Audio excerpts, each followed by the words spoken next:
주님의 이름으로 환영합니다. 7월 19일 성령 강림 7번째 주일입니다. 주님의 은혜가 함께하는 예배가 되기를 바라며 다 함께 사도신경하심으로 예배를 시작하겠습니다. 전능하사 천지를 만드신 하나님 아버지를 내가 믿사오며 그 외아들 우리 주 예수 그리스도를 믿사오니 이는 성령으로 잉태하사 동정녀 마리아에게 나시고 본디오 빌라도에게 고난을 받으사 십자가에 못 박혀 죽으시고 장사한 지 사흘 만에 죽은 자 가운데서 다시 살아나시며 하늘에 오르사 전능하신 하나님 우편에 앉아 계시다가 저리로서 산자와 죽은 자를 심판하러 오시리라.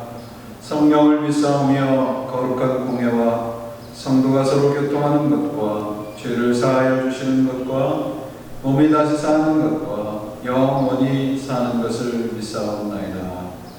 아멘. 부활이요 생명이 되시는 하나님 감사합니다. 오늘도 성령께서 이 자리에 함께 오시고 우리보다 먼저 오셔서 모든 것을 준비시켜 주심을 감사합니다. 우리의 마음속에 아직도 참으로 두려움과 불안과 어떻게 일이 진행이 될지, 우리의 삶이 어떻게 될지 저희들 많이 불안한 가운데 있습니다. 하나님 위로 주시고 평강 주시고 믿음 위에 믿음을 더하셔서 모든 일 주 안에서 합력하여 선을 이루시는 주님만 의지하고 따라가는 저희 모두가 되게 하여 주옵소서. 오늘도 이 예배에 성령께서 우리들에게 능력 주시고 힘 주시고 하늘의 위로를 주시어서 한 주간도 주의 은혜 가운데 살아갈 힘없고 돌아가게 하시며 주의 성도들 가운데 육신의 연약함 하나님께서 모든 것 담당하여 주시고 회복시켜 주시고 또 영적으로 불안한 가운데 있는 백성들도 있습니다. 하나님께서 저들을 찾아가 주시고 위로하셔서 하나님만이 살 길이요 하나님만이 우리의 힘이 된다는 것을 저희들이 예배를 통하여 말씀을 통하여 일상의 삶을 통하여 경험케 하여 주옵소서. 오늘도 이 예배를 주님 홀로 영광 받으시고 하나님께서 허락하시는 말씀 저희들이 받고 말씀의 은혜 누리게 하여 주옵소서. 예수 그리스도의 이름으로 간절히 기도합니다. 아멘.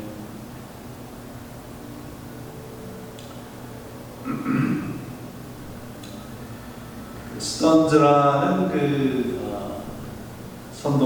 선교사가 노방전도라고 그러죠. 바깥에서 길거리에서 전도를 하고 있었는데 전도를 하고 있는 중에 어떤 사람이 찾아와서 이렇게 얘기를 하는 거예요. 나는 당신이 십자가를 설명하는 방식이 보통 마음에 들지 않습니다. 그리스도의 죽음을 강조하기보다는 좋고 위대한 선생님으로 모범이 되시는 예수님의 모습을 전하는 게 좋지 않겠습니까? 그래서 이 선교사가 이렇게 대답을 해요. 만약 그런 식으로 내가 그리스도를 당신에게 전한다면 당신은 그분을 따르겠습니까? 그랬더니 그 질문을 했던 사람은 물론입니다. 이렇게 대답을 해요. 이 선교사가 그렇다면 좋습니다. 처음 단계로 우리가 돌아가 봅니다. 그리스도께서는 죄가 없으셨습니다. 당신도 그러면 그렇다고 고백할 수 있습니까? 그 말을 들은 사람이 흠칫 놀라고 혼란스러운 표정을 졌습니다. 물론 내가 죄가 없다고 주장할 수는 없습니다. 그때 선교사가 그 사람에게 이렇게 말을 합니다.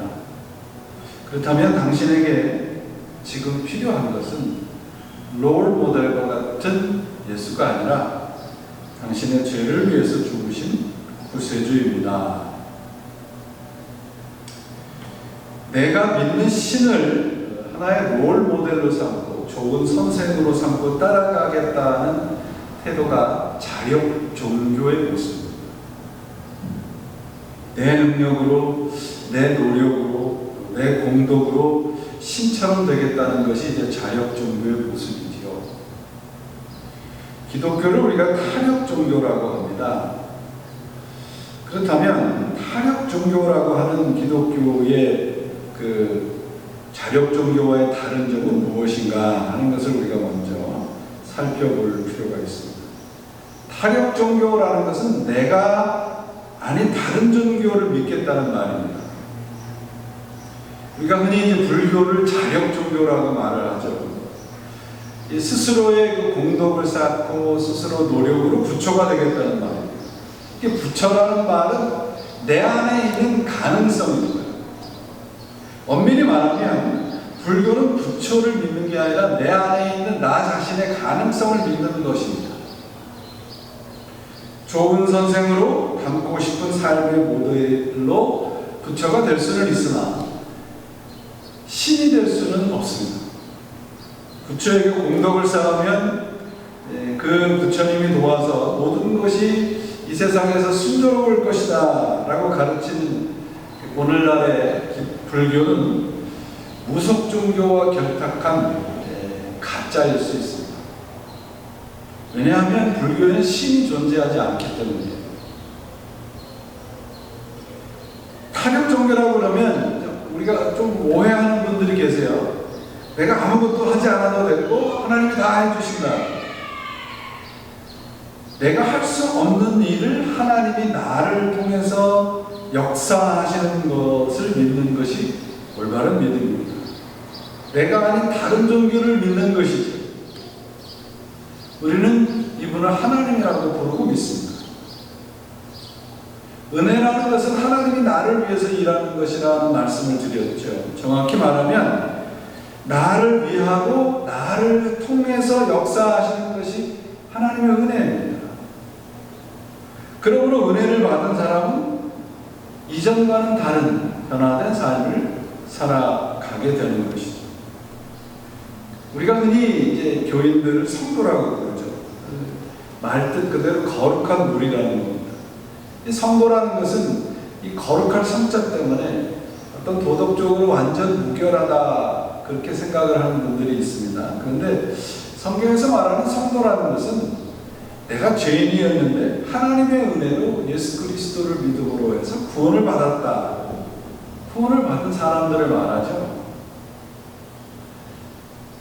사도 바울은 그래서 성도를 뭐라고 얘기를 했냐면 그리스도 안에 신실한 사람들 이렇게 성도를 불렀습니다.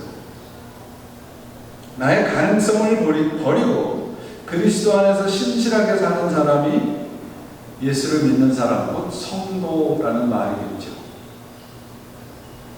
오늘 본문도 이러한 관점에서 살펴보려고 합니다. 본문에 등장하는 이 아리마대 요셉과 니고데모를 그들이 어떤 그 위험에도 불구하고 극진히 예수님의 장례를 치러준 이들의 헌신적이고 영웅적인 행동, 그것을 본받자는 것이 본문의 초점이 아닐 것입니다. 왜냐하면 앞뒤 전체의 문맥과 내용을 살펴보면 그 초점이 십자가의 구원에 맞춰져 있다는 것을 알 수 있거든요.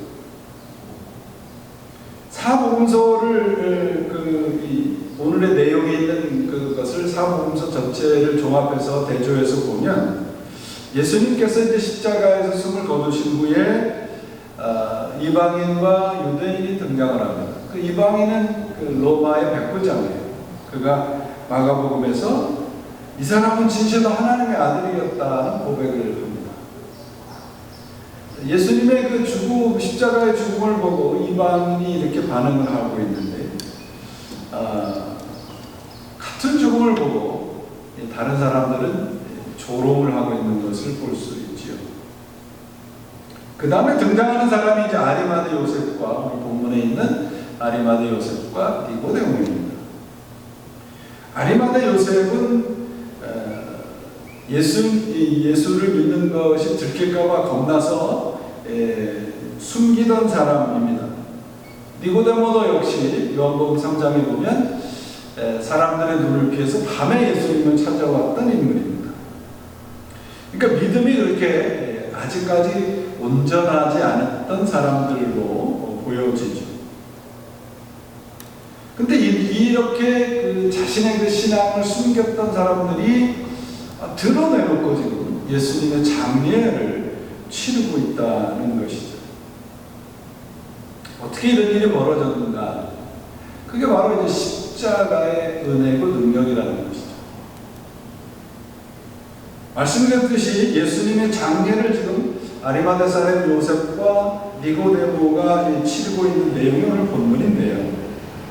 아까도 말씀드렸듯이 이들이 그 당시에 어떤 그 종교적으로 세상적으로 많은 것을 이루어 놓았던 소위 기득권 계층이었는데 그것을 다 이룰 수 있는 위험에도 불구하고 예수님의 장례, 마지막 간구를 정성스럽게 치러줍니다. 그렇다면 우리가 여기에서 생각을 해야 돼요. 성경이 이 내용을 마태, 마가, 누가, 요한복음, 사복음서가 다 기록한 것은 이들의 어떤 이 영웅적이고 헌신적인 모습을 기억하라는 것일까? 예수님의 그 시신을 가져다가 장례를 치른 일입니다. 42절에 보시면 사람을 두은 적이 없는, 장사 지낸 적이 없는 그 새로운 무덤에다가 예수님의 시신을 갖다 두었다고 기록을 하고 있습니다. 예수님의 장례를 이렇게 치른 이 두 사람의 행동에만 우리가 매달리다 보면 정말 성경이 하려고 하는 말씀을 놓칠 수 있어요. 먼저 두 사람이 어떤 사람들인가, 어떤 인물들인가 살펴볼 필요가 있죠. 아리마대 사람 요셉은요, 오늘 본문에 이게 아주 굉장히 간결하게 등장을 하는데 네 복음서가 다 아리마대 사람 요셉의 이야기를 다루고 있어요. 마가는 그가 아주 그 명망이 있는 그 사내들의 의회 사람이었다, 회원이었다. 그리고 하나님의 나라를 기다렸던 사람이고, 마태는 그를 부자여 예수님의 제자라고 기록하고 있고요. 요한은 본문에서 간단하게 예수님의 제자라고 기록을 하고 있고, 누가는 그게 이 요셉이 공회의 회원이고 착하고 의로운 사람이고 하나님의 나라를 기다리는 사람이라고 기록을 하고 있습니다. 그 요셉이 속했던 이 산헤드린 공회라는 것은 그 유대 사람들의 최고 의결 기관입니다. 이제 거기에 속했다는 것은 상당한 지위에 있었다는 것을 볼 수 있습니다. 그런데 오늘 그 사도 요한 사도는 그가 예수님의 숨겨진 제자라는 것을 지금 밝히고 있거든요. 그런데 공간복음서에 보면 그를 하나님의 나라를 기다렸던 사람입니다. 누가복음은 굉장히 자세하게 이 아리마대 사람에 대해서 기록을 해놨는데 이 누가복음 23장에 보시면 그가 예수님의 그 사형을 결정할 때 그 결정에 찬성하지 않았다는 것을 사적으로 기록을 하고 있어요. 니고데모도 마찬가지죠. 요한복음에는 니고데모에 대해서 조금 더 많은 부분을 기록해 놓았죠.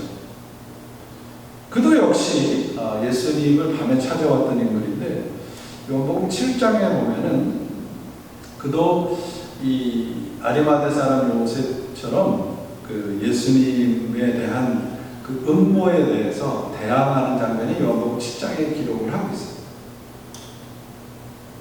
근데 그가 예수님의 그 장례를 치르기 위해서 모략과 침향 섞은 것을 100다르트 정도 가지고 왔다. 그렇게 되어 있습니다. 이게 아리마대 사람 요셉이든 니고데모든 오늘 본문이 굉장히 짧지만 이게 그 안에는 굉장한 긴장감이 있어요. 왜냐하면 목숨을 내놓지 않고는 이런 일을 벌일 수가 없거든요. 십자가에 달려서 죽은 사람은 유대의 율법에 저주를 받은 사람이에요. 그가 하나님의 아들이라고 얘기를 했기 때문에 신성 모독을 범한 죄이에요. 그가 그 예수를 산헤드린 공회의 사람들이 그 중에 한 사람이 찾아와서 그 시신을 가지고 장례를 치른다는 것은 엄청난 일입니다. 여러분, 장례라는 것은 우리가 죽은 사람에 대한 우리 인간의 마지막 예의, 사랑이죠. 이 두 사람이 예수님에 대해서 이 장례를 치른 일은 아무나 할 수 있는 일은 아닙니다. 자신의 모든 것을 걸고 실행에 옮긴 엄청난 일입니다. 이 두 사람에게는 공통점이 있어요. 뭐냐 하면 하나님의 나라를 기다렸다라고 하는 요셉에 대해서 말씀을 하고 있고, 아까 말씀드렸듯이 이 산헤드린의 공회원 중에 한 사람인데 예수님의 처형에 대해서 찬성하지 않았다고 누가복음이 기록을 해놨는데, 이 산헤드린이라고 하는 말의 의미가 삥 둘러앉았다는 뜻인데요. 유대의 그 모든 최고의 의결 기관으로 모든 것을 결정할 때 만장일치로 결정을 했습니다. 그러니까 이 누가복음에서 이 아리마대 요셉이 예수님의 처형에 대해서 찬성하지 않았다는 말은 반대했다는 말이 아니라 기권했다는 말일 수 있다는 거죠. 그러므로 이 사람에 대해서 그 사람이 하나님의 나라를 기다렸다, 또 산헤드린 공회원의 회원임에도 불구하고 예수님을 믿었다라고 하는 그 복음서의 기록이 아리마대 사람을 이렇게 높이기 위한 것이 아니에요. 그가 예수 그리스도를 만나기 이전에는 율법에 얽매였던 사람이라는 것을 보여주고 있는 겁니다. 그래서 사도 요한은 이 아리마대 사람 요셉을 스스로 숨었던 제자라고 표현을 하고 있는 거예요. 니고데모도 마찬가지입니다. 사람들의 이목을 피해서 3장에 보면은 밤에 찾아왔던 인물이라고는 본문 39절에 또 분명히 다시 한번 확인시켜 주잖아요. 이 두 사람의 공통점은 예수 그리스도의 십자가 이전에는 스스로의 믿음 가운데 갇혀 있었다는 것입니다. 숨겨진 제자, 밤에 찾아온 제자 같은 말이에요. 그런데 예수 그리스도의 십자가를 바라보고 이들의 삶의 모든 것이 바뀌어지잖아요. 이들은 자신이 이루는 모든 것을 걸고 예수님의 시신을 요구하고 예수님의 장례를 치릅니다. 39절 이후에 니고데모의 모습을 보면은 몰약과 침향 섞은 것을 100리트 정도 가져왔다. 리트라 정도 가져왔다. 100리트라는 오늘날 무게로 환산하면 한 33kg 정도 되는 겁니다. 그러니까 한 75파운드 정도 되는 거죠. 우리 그로서리 가서 사는 쌀 40파운드 2개 정도의 그 무게와 분량을 가지고 있는 겁니다. 그러니까 엄청난 거예요. 그가 그걸 들고 왔을 때는요, 모든 사람이 볼 수 있었어요. 그가 들고 온 100리트라의 몰약과 그 침향은 왕의 장례를 치르는 것을 말합니다. 그러니까 니고데모는 지금 예수님의 시신을 가지고 와서 왕처럼 장례를 치르겠다는 것이에요. 이들의 이 엄청난 그 용기와 신념을 가진 모습 속에서 우리는 무엇을 발견해야 되는가 하는 거예요.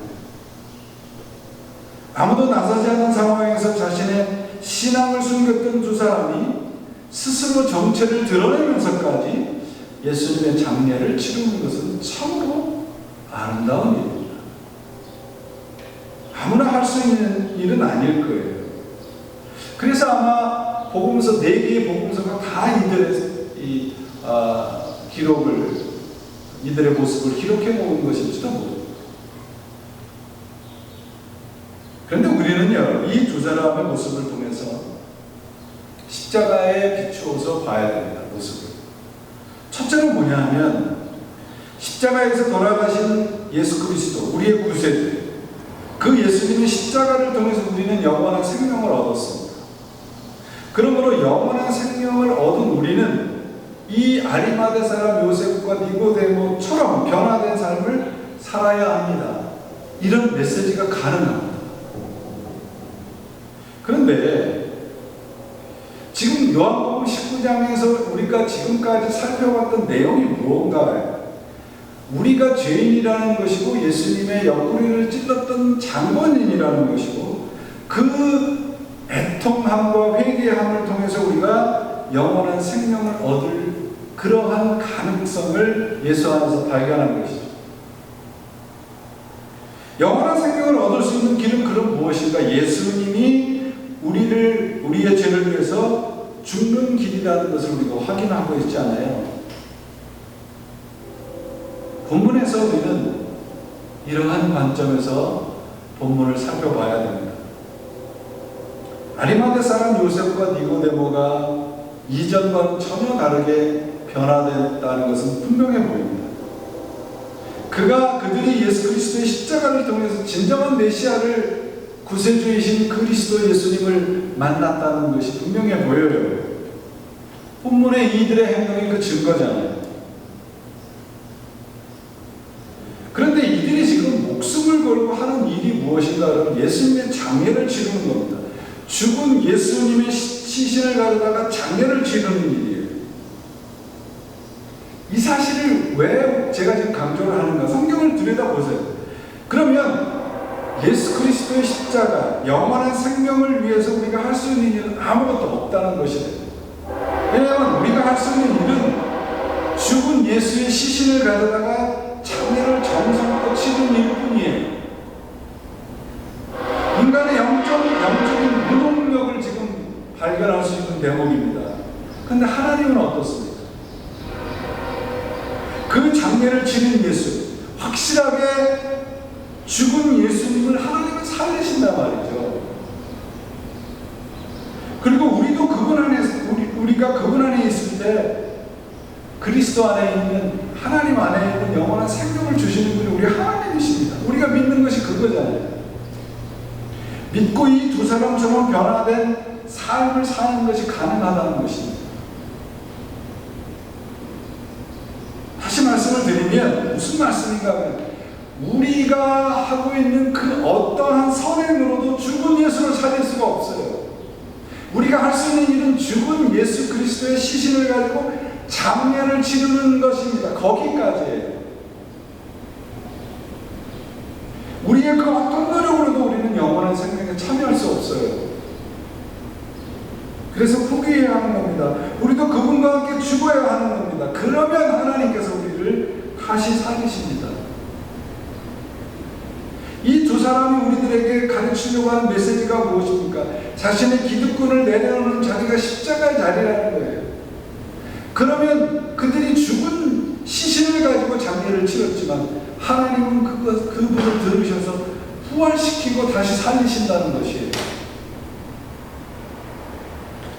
여러분, 우리가 하는 기도는요, 우리의 상황과 우리가 처해 있는 상황을 바꾸는 수단이 아니잖아요.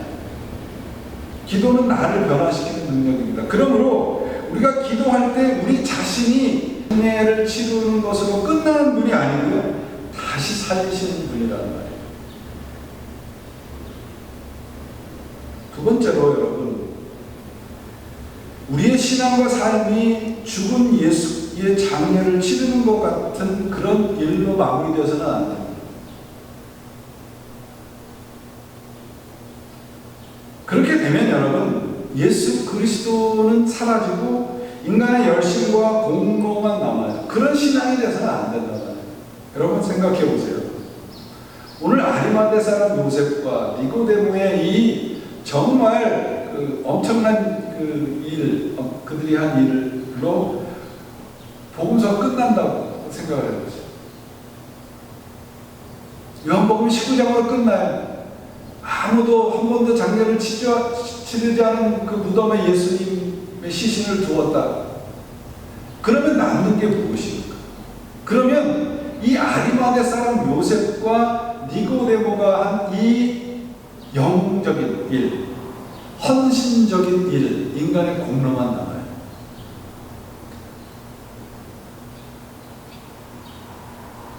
예수라는 사람이 십자가에 죽었는데 두 사람이 위험을 무릅쓰고 시신을 찾아다가 장례를 치러 주었다. 이 사실만 남는단 말이죠. 만약에 성경이 19장으로 끝나면 예수님의 부활이 없다. 그러니까 우리가 부활에 대한 믿음이 없으면 우리는 그냥 예수 그리스도의 장례를 정성껏 치르는 것으로 우리의 삶이 끝나는 것처럼 아무것도 아니라는 거예요. 요한복음 20장 1절에도 보시면 무덤을 막고 있던 돌이 옮겨졌다고 증거하고 있어요. 그 누가복음에 보면 죽은 예수의 시신이 있는 무덤에 여인들이 찾아옵니다. 왜 찾아왔겠어요? 장례를 치르려고 찾아왔겠죠. 그들에게 예수님께서 부활하신 후에 첫 마디가 뭐라고요? 너희가 어찌하여 살아있는 자를 죽은 자 가운데서 찾느냐. 우리의 신앙과 삶이 죽은 예수를 무덤에 둔 것으로 끝나서는 안 된단 말이죠. 본문이 가르치는 중요한 메시지는 그러므로 우리의 신앙과 삶이 41절의 말씀처럼 예수를 무덤에 둡니다. 이 말씀으로 끝나지 않는다는 것이에요. 우리의 헌신적인 믿음의 행동들이 죽은 예수를 장례를 치르는 일로 마무리가 돼서는 안 된단 말이죠.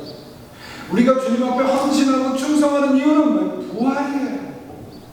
다시 사는 거예요. 우리를 하나님께서 영원한 생명으로 이끄시는 겁니다. 우리는 죽은 예수의 장례를 성대하게 치르기 위해서 예수를 믿지 않습니다. 우리는 예수 그리스도를 추모하기 위해서 무덤을 찾지 않아요. 살아계신 그리스도, 성령으로 지금 우리와 함께 계신 하나님, 그분과 함께 살아가기 위해서, 그분과 우리가 동행하기 위해서 우리는 예수를 믿습니다. 그러므로 우리가 처한 상황이 죽은 예수의 시신을 끌어안고 있는 죽음과 같은 상황일지라도 하나님이 그분을 일으켜 세우시는 부활의 소망이 있다는 것이죠. 예수를 무덤에 장례를 치른 것 같이 막다른 골목, 그런 현실을 우리가 맞닥뜨릴 수 있습니다. 아마 지금 많은 분들이 그런 상황이 있을 수 있습니다. 그런데 여러분, 기억하십시오. 우리의 현실과 우리의 신앙과 우리의 삶은 예수 그리스도의 무덤에서 끝나지 않습니다. 기독교는 예수의 무덤에서 끝나지 않습니다. 그래서 예수님의 무덤이 없는 거예요. 장례를 치른다는 말은 그러므로 완전히 돌아가셨다는 또 다른 증거입니다. 우리의 현실이 어떠하든지 십자가에서 시신을 내린 두 사람의 마음속에 부활의 소망과 다 이루었다는 믿음이 있었다는 것을 오늘 본문이 우리들에게 선포하고 있어요. 예수를 무덤에 둔 것으로 끝나지 않습니다. 우리가 보고 믿어야 하는 것은 아리마대 사람 요셉과 니고데모의 열심과 충성이 아니라 장례까지 치러서 무덤에 둔 예수 그분을 하나님이 다시 살리셨다. 그 하나님을 믿는 것입니다. 그분이 우리와 함께 지금 살아계시고 우리의 삶을 지금 인도하고 계시다는 것이죠. 살아계신 분을 죽은 자 가운데서 찾는 신앙이 되어서는 안 됩니다. 그런 신앙이 뭐예요? 내 공로와 선행으로 자꾸 이 믿음을 가져가는 거예요. 뭔가 일을 하고 뭔가 열심을 내서 사람들이 다 박수 쳐주는 그런 일로 신앙을 가져가서는 안 된단 말이에요.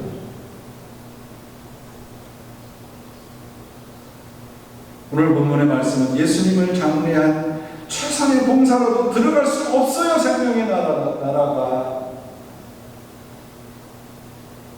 아리마대의 사람 요셉과 니고데모를 등장시켜서 바로 이 사실을 가르쳐 주는 겁니다. 그들의 그 영웅적인 행동으로도 예수 그리스도를 무덤에서 살릴 수 있는 분은 하나님이라는 거예요.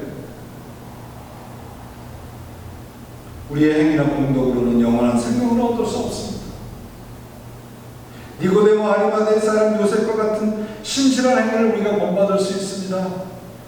그러나 그런 좋은 롤모델에 그런 신앙을 따라가는 것으로는 영원한 생명에 이룰 수 없습니다. 인간의 행위와 공로는 무덤까지입니다. 영원한 생명으로 이어지지 않아요. 거기에 십자가가 세워져야 됩니다. 우리가 예수님을 믿어야 하는 이유는요, 성대한 장례식을 치른 이 두 사람의 충성과 헌신 때문이 아니라 무덤에 둔 그분을 다시 살리셔서 우리의 삶의 소망이 되게 하신 하나님이 우리 하나님이기 때문입니다. 사랑하는 여러분, 죽음은 여러분, 우리 그리스도인들의 죽음은 부활을 준비하는 것입니다. 우리가 할 수 있는 일은 예수님의 시신을 가져다가 장례를 치르는 일, 거기까지입니다. 이것이 우리 인간들의 공로의 한계입니다. 아리마대 사람 요셉, 니고데모, 이 사람들이 한 일은 아무나 할 수 있는 평범한 일이 아니에요. 십자가를 통해서 구세주를 경험한 사람들만이 할 수 있는 것입니다. 그래서 우리도 본받아야 합니다. 그런데 이렇게 결론을 내려서는 곤란한 거예요. 만약에 그렇다면 예수는 무덤에 아직 있는 것이고 이 사람들의 공로만 남게 되는 거예요. 우리가 회개해야 될 것은, 우리가 할 수 있는 우리 인간의 가능성의 최대치는 예수님을 무덤에 두는 장례 치른 일까지입니다.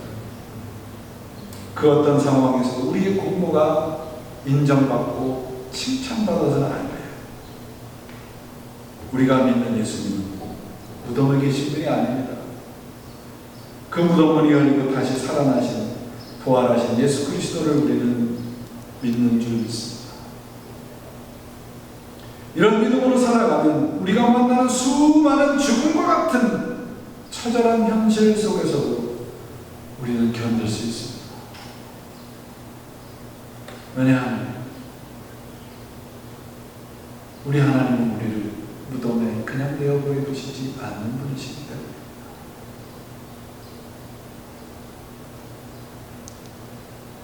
우리가 지금 할 수 있는 일은 죽은 예수의 장례를 치른 일과 같이 허무하게 생각되는 것일 수도 있습니다. 그런데 여러분, 하나님만의 믿음을 갖고 있는 사람은 결코 무덤으로 끝나지 않습니다.